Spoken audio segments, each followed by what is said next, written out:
Hello everyone, it's your little legal helper Rudra Pratap Dubey. दोस्तों, आप सभी अक्सर सीबीआई के बारे में सुनते ही होंगे, क्योंकि अक्सर सीबीआई किसी न किसी केसेस को लेकर चर्चा में होती है। जैसा कि अभी वर्तमान में है सुशांत सिंह राजपूत के केस को लेकर, आज ही सुप्रीम कोर्ट ने ये ऑर्डर दिया है कि जो केस है अब वो सीबीआई को ट्रांसफ़र हो रहा है। तो दोस्तों, इस वीडियो में हम जानेंगे सीबीआई के बारे में, उसके प्रमुख कार्य क्या हैं और कैसे किसी केस को सीबीआई को सौंपा जाता है या ट्रांसफ़र किया जाता है।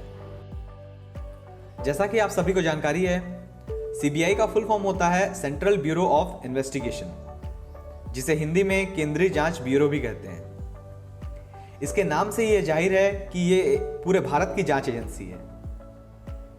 हर देश की अपनी अपनी केंद्रीय जांच एजेंसी होती है।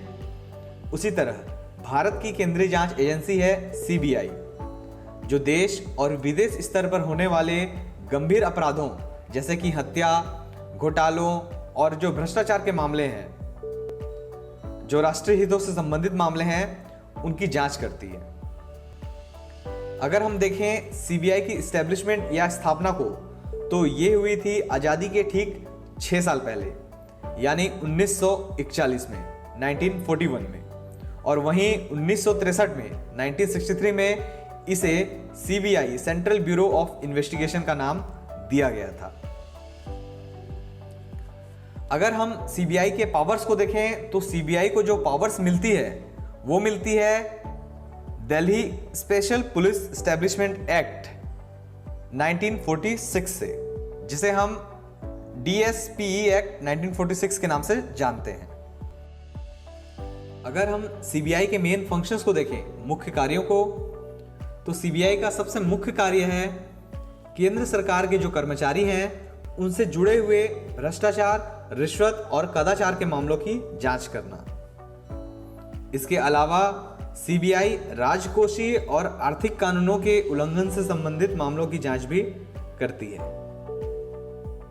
सीबीआई उच्च स्तर के जो गंभीर अपराध होते हैं, जिनमें पेशेवर अपराधी शामिल होते हैं, राष्ट्रीय और अंतर्राष्ट्रीय गिरोह शामिल होते हैं, ऐसे अपराधों की जांच का कार्य भी सीबीआई करती है। सीबीआई राज्य या केंद्र सरकार के अनुरोध पर यदि कोई सार्वजनिक महत्व का मामला है, पब्लिक इंपॉर्टेंस का मैटर है, तो उसकी जांच भी करती है। इसके अलावा अपराध के आंकड़ों एवं आपराधिक जानकारी का प्रसार करने का कार्य भी सीबीआई ही करती है।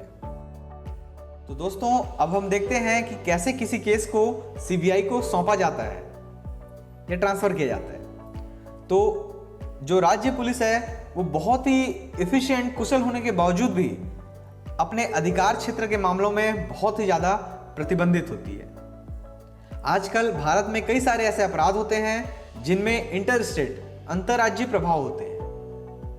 ऐसी परिस्थितियों में राज्य पुलिस थोड़ी पीछे हो जाती है और सीबीआई की तस्वीर सामने आती है, क्योंकि पूरे भारत में सीबीआई का अधिकार क्षेत्र है।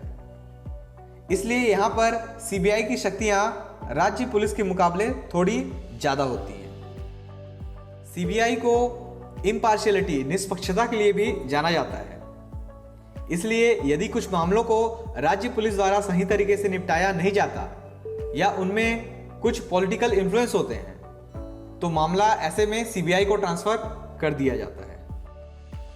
अगर राज्य सरकार को सीबीआई जांच चाहिए किसी मामले में, तो केंद्र सरकार की अनुमति लेना आवश्यक है। और उसी प्रकार से यदि केंद्र सरकार किसी मामले में सीबीआई को जांच के आदेश देती है, तो ऐसे में उस संबंधित राज्य की सरकार से पहले सहमति प्राप्त करना भी आवश्यक है।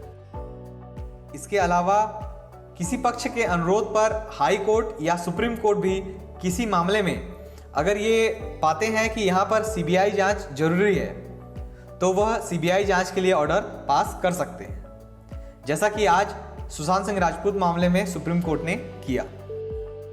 तो दोस्तों, मुझे उम्मीद है कि आपको ये वीडियो पसंद आया होगा और जो जानकारी मैंने इस वीडियो के माध्यम से आपको दी है वो आपके समझ में आई होगी।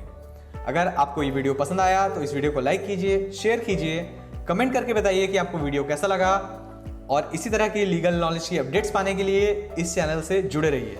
इस वीडियो को देखने के लिए आपका बहुत बहुत धन्यवाद।